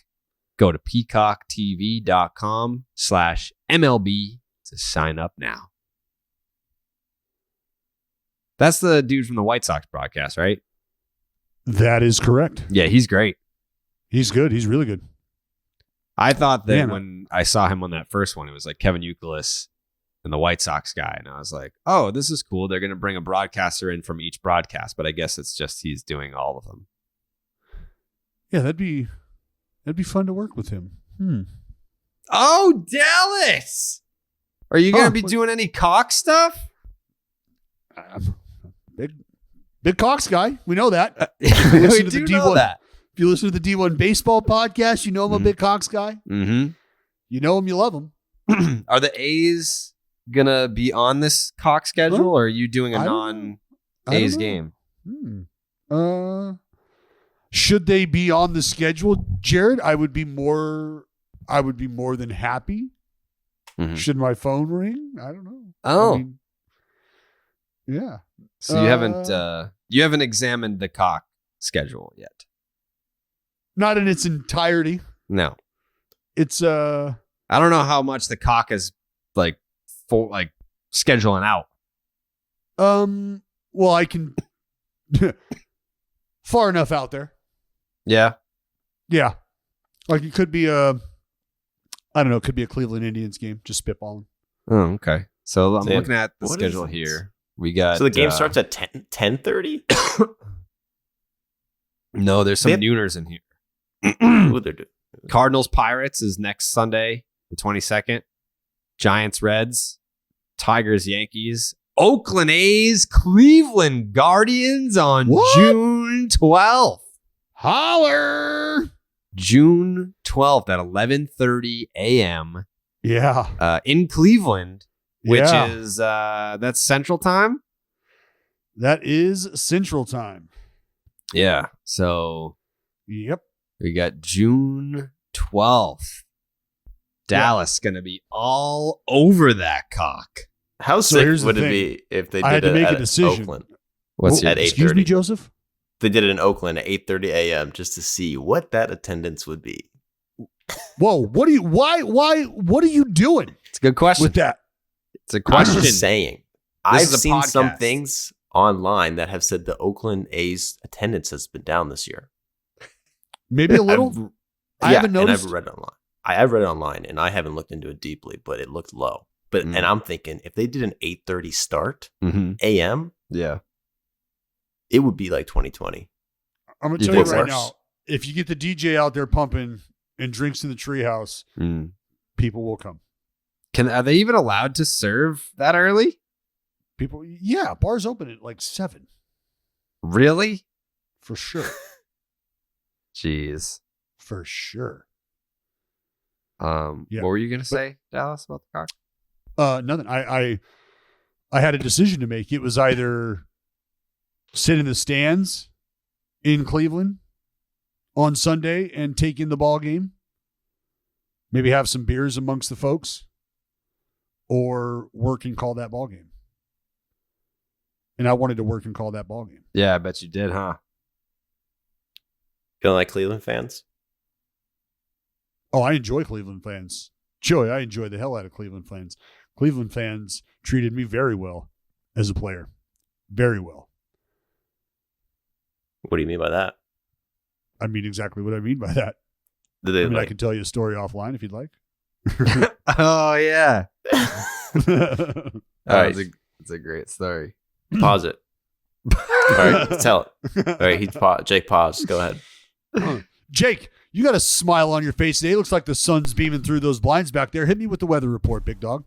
It's pretty nice, but it's not sunny. It's cloudy, but it's 79 degrees. Stray shower, thunderstorms possible. Humidity 63%. UV index 5 out of 10, and we got a full moon tonight. Ooh. Ow, ow,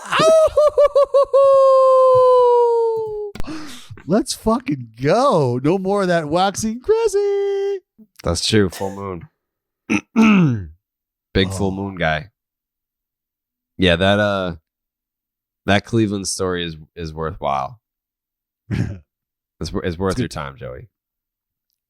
Well, sorry to all the listeners. Can't hear it. And I'm sure they like that. Yeah, hey. Hang with them. There's just some things that are better left close to the vest. Yeah. Is there anything that we missed, Jake? I was reading through some of the Twitter questions, but they're mostly in relation to topics that you guys hit. Are there any questions that we should answer? Do we need to fire off a few just to touch them? Yeah, let's just touch them. Dallas, what did the start after your perfect game feel like? Who cares? Felt great. I gave up a bomb, and that fucked me. No way. But yeah, I felt great. I should have won that game, but again, I gave up a bomb. It was to who? To Matsui, unfortunately. Damn. Oh, former Hideki, teammate. Yep, former teammate of mine, Hideki Matsui. Did he bring his porn stash with you or with him to the clubhouse? Well, that happened to the clubhouse, Jared. I can neither confirm nor deny whether or not huge porn guy. Those rumors about him were true. Yeah, he loves just said that happened sexual in the clubhouse. choreography. Yeah, whatever. But I threw a fucking complete game after my perfect game. Oh, did you really? Yeah. But you lost? Yes, we lost. Damn. I gave up a fucking. We got shut out, I believe, if I remember correcectly. So it didn't matter. Blame your I gave teammate. Up. No accountability. I think I gave accountability. No, I think I gave up 4. Because the Matsui homer was a 3-run homer. Not exactly putting your team in a position to win, giving up 4, but I'm sure blame the offense. Well, my guys in the fucking dugout, they're gonna get their shit together. They didn't score any runs. They didn't score any runs for DB, Mr. 209. That's not what I said. That's exactly what he would have said if he was hooked up to a lie detector. Like, how do you really feel about your teammates? That's what he would have said. It's just not even close to being true. They do their best. They tried hard. Yeah. Next question. They faced a better lefty. I believe it was. I believe Andy it was Pettit? Joe Sanders. No. Who? For the fucking Angels. It was against Angels. Hideki Joe Matsui was Sanders. on the Angels? Yeah. This is when you were like 13. I don't remember that. Yeah. When the fuck was Matsui on the Angels? Yeah. I lost to a guy who I believe Joe Saunders threw a fucking complete game that day too. Now I want to go check that. Now you got me pissed off because I should have fucking won that game. Well, I shouldn't have won that game. I gave up 4. But Definitely shouldn't have won that game. Not I a quality finished the start. fucking ball game. Congrats. I did the best I could. I threw every fucking inning. Sorry. Jake? Dallas, if you could travel back in time in a standard hot tub time machine, I who would you pitch? Who would you pick to pitch to hit Jared? Ooh, who if I could travel? I mean, I don't know why it wouldn't be Nolan Ryan. Because he doesn't throw that hard. Well, no, I would just travel back to whenever he's dialing up 105. So never? Or do I travel back and put Jared on the other side of that piece of paper that Bob Feller was throwing a baseball through while he was racing the fucking guy on the motorcycle when they were trying to figure out how fast he could throw. I would literally Like, I catch mean, that barehanded and roll it back There's to him. lots of options. I mean, Walter Johnson. People talk about Walter Johnson like, man, that dude used to throw the baseball like you'd hear it come out of his hand and then you'd see it in the catcher's glove. The big train. Yeah. Walter Johnson. Yeah. He probably Could threw you fucking he probably threw train's fucking 84. Sticking one in fucking Carrabis' ear. Yeah. Thunk. I would let him do that. I would let him do that 10 times consecutively before I ever stood in the box against like Chapman or DeGrom or fucking like Hunter Greene, any of these guys today. Or do I just go masochist and ask Roger Clemens to stick one in his ribcage? I probably go Nolan Ryan because Roger's just going to spaz out and throw some shit. Nolan Ryan is going to beat your fucking ass. Today? If you think today he'll beat your fucking ass, then whenever. Like you want to take the rocket peak. Give me rocket peak, which you might feel is right now. I got Nolan Ryan. Give me that old man. Jared, he's still baling hay that weighs more than you right now. You think if I fought Nolan Ryan today that he would win? No, if Nolan Ryan catches you in the fucking side of the head with a fist from the right side, I'm going to have to wipe you off the wall. For the record, he's 75. You'd fuck him up, Jared. Thank You'd you. fuck him up, bro. Thank you, Joey. You'd fumble, and that'd be the end of Nolan Ryan. You'd ruin his legacy. That's it. Put a bow on it. Jake? Someone asked, need to hear Joey's take on that abysmal Padres series for the Braves. Ooh. Abysmal Padres series for the Braves. I don't know. Maybe we watched a different series because I thought the boys fought hard without Acuna and a couple errors, couple mistakes. You lose 2 out of 3 against, one of the best records in baseball. You wish you got 2 out of 3. You wish you would have swept them. You couldn't. We almost got swept, honestly, but we had heroics in game 2, which was a great game. But all in all, I think we need to hit the ball when a guy's in scoring position. We don't. And we gave up a lot of runs in our bullpen, and we just really did suck. So it was abysmal. And we suck with that. Hard. But all in all, they fought hard, but we suck without Acuna. It's just sad that his groin, pray for Acuna's groin. Mm-hmm. Do whatever you can to heal that groin because we need you, buddy. Mm. And, some would argue that you don't. Some would argue that you're a world championship team without him. That's true. Isn't that crazy? I think back at that, like that makes no fucking sense to how that happened.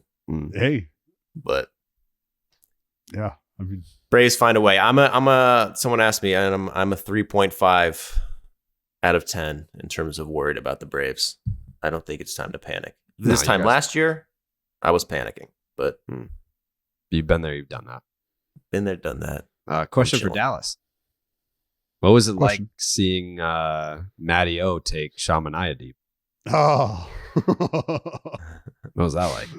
Oh, man. It was weird for me. I can't even imagine what it must have been like for you. Yeah, it's just the whole. Well, do you remember Olsen and Bassett squaring off? And Olsen hit a ball, I swear to God, 1,000 feet. Yeah.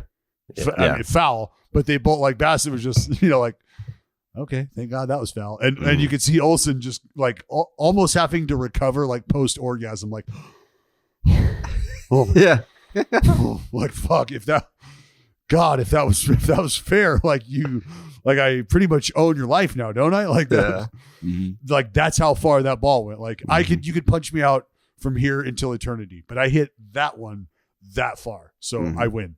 Yeah, it's. Dude, you know what? I laugh about it because it's fun to see because I know inevitably that those things are going to happen. Like I'm going to get those matchups. I'm going to be able to watch that kind of shit unfold. And it's cool because I did get to spend time with those guys, down on the field and just talking and hanging out outside of the ballpark. And so, yeah, those are friends. And just watching them square off is it's cool because they're at the place they're at in their career too. Yeah. Like it's like they've graduated, if you will, and are now, big parts Adults. of big pieces. They're on real baseball teams. they're impactful big leaguers like they've always been, Yep. and now they're in markets. Now they're playing where- for a real team. They're in the big leagues now. This is the show. This is the show, baby. So, yep. I think we should get Matty O on the podcast. Just a little catch up, a little check in. Yeah, obviously life's been crazy for him over the last few months. I'd like to do a little check in with Matty O. You know what? Maybe we should do that. Maybe I think we play Atlanta. If I'm being honest. I say maybe we can try and get him for next week, not next episode, because Johnny Gomes will be in Boston. Omar. So I'll have him come over to my place. We'll set up here. We can put you and Joey on the TV. Me, Jake, and Gomes can be here, and we can bang out a pod, and then just put a feeler out. Be like, hey, next week, Matty O, you down to do a little something with the boys? I mean, he's gonna say yes because there's no one that's been more for the boys than Matt Olson. Than Matty O. Yeah. Yeah, because otherwise we play him in September. Yeah, I'm not trying to wait. I want Matt Olson, and I want him now. So we get him early. We'll get him early, and then maybe we circle back with a little check-in when he's back in the Bay. Yeah, he can be the new Christian Yelich. I like that. Yeah.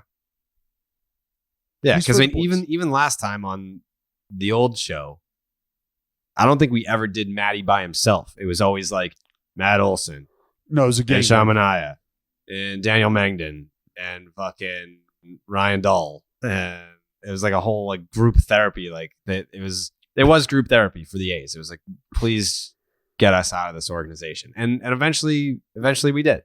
Wow. Eventually we granted their wish. I didn't look at it that way. Yeah, It's I did. unfortunate that you did. I did. Shamanaya actually punched out 12 in that game and got fucked out of a win. I think he exited when it was 5-2, had 12 strikeouts, and then the Padres bullpen could not hold that lead. Yeah. It's tough to do. It's tough to do against the boys. Yeah. Yeah. Is that it? Is Them that all? boys Is be that all the banging. cues? I think that's it, right? No, because I'm going to Fenway later, and I'm using SeatGeek to do it. Brace Don't you- yourself for an don't you have existential question. Has your butt been having enough fun lately? The answer to that question is no. Not so much in Section 510. Not these No. days. No, it's been a tough go for me. If not, then it's time to start using SeatGeek. And I agree. I'm going there with my pops tonight. I think it's the first game me and him have gone to, just me and him this year. I mean, I've been using SeatGeek for other games, but this is the first one I'm using to go with my dad. I'm also going, I'm going a lot. I'm going on Wednesday. You ever watch wrestling? Do you know who Fandango is? Yeah, I use them for movie tickets. Nope. The wrestler.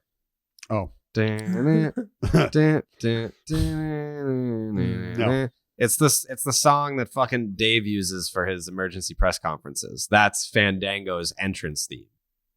Anyways, so tonight I'm going with my dad. Wednesday I'm going with Fandango, and then Friday I'm just going for the boys. And I'm using SeatGeek for all of it. Obviously, SeatGeek is so beloved by butts everywhere that they've made it the highest rated ticketing app. Whether it's concerts, baseball, basketball, football, festivals, or anything else, SeatGeek puts tickets from all over the web in one place to make buying simple. Oh. SeatGeek rates every ticket from 0 to 10 to make sure you're getting a good deal. Green means good, red means bad. You can get $20 off your first SeatGeek purchase with the promo code Jared, Jared, at SeatGeek.com or on the SeatGeek app. That is promo code Jared for $20 off your first SeatGeek order. SeatGeek, get your seat in a seat. Download the app today. Seat to seat. I like that. Yeah, that's nice. Joey, any final thoughts? No, just a pleasure to be here. Just talk about. I love you guys. Keep your eyes out on the next video coming out a couple days, hopefully. Do we have a teaser Yeah, for we it? got a couple days. Yeah, you want to come on, tickle us. Yeah. Oh, it's about the balls. I'm exposing Babe Ruth. I'm exposing Whoa, the hey, steroid era. hey. Yeah. They are being fuck- exposed. Their legacies are going to be ruined after this. Fucking Tune in. Dude. watch it. You watch yourself. Baseball doesn't exist on YouTube. Tune in for legacies that are going to be absolutely taken down in a wall of fire. Any Jake's takes today? Nah, just go Celtics. Go Celtics. Go C's. Dallas, any final thoughts? Yeah, Jared.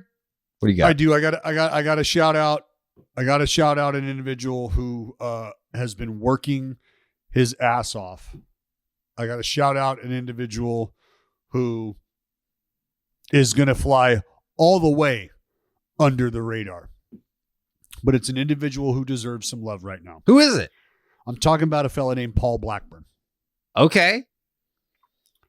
Right-handed pitcher for the Oakland Athletics. And I'm sure you're thinking, really? Fucking Homer? Well, Yes. you are a homer. Yeah. The fact that you would Absolutely. take this time to shout out someone in the Oakland A's, you're a honk. But the dude is pitching his ass off right now. Pitching his ass off. And he's not a guy who is going to light up the radar gun by any means. He is absolutely a pitch to contact, stay off the barrel kind of guy, which is a tough way to make a living in today's game, especially as a right-hander. So when you got Paul Blackburn up there sinking it 90, 93, maybe a 4 in there when he tries to straighten it out every now and then, but getting the job done. He's got a 1.67 ERA right now over 7 starts, 37 and 2/3 innings, 29 hits allowed, only 29 strikeouts, but only 5 walks.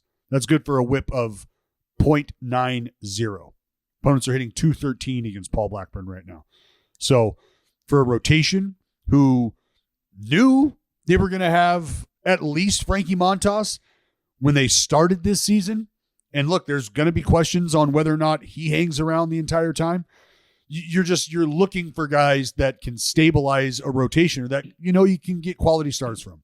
And for Paul Blackburn to come into the situation he has and pitch the way he has, he's not going to get national love for it. So the least I could do is try to put some folks who aren't A's fans on notice and just appreciate a guy who is knifing his way through big league lineups right now with stuff that, frankly, you and I would be afraid to go out there with. And I talked to Paul about that a lot, about how, me being a lefty who had terrible shit and him being a righty who doesn't throw 98 in today's game, you got to be fine. You got to be on point. And he has been. So tip of the cap to Paulie Punch-Out. Paulie Tickets. Paul Blackburn. We love you, Paulie. Yeah, we love you, Paul. I mean, that segment went on for far too long, but I mean, we do love you. We appreciate you. And looking Those are just forward my to final thoughts. looking forward to the 6-hour sit down on Baseball is Dead about your life origin story and your journey to the big leagues. It's a good one. Can't wait. It's gonna be a 3-parter. First Bay Area guy. the first ever 3-parter. Can't wait. All right. Looking at some of these matchups for this week.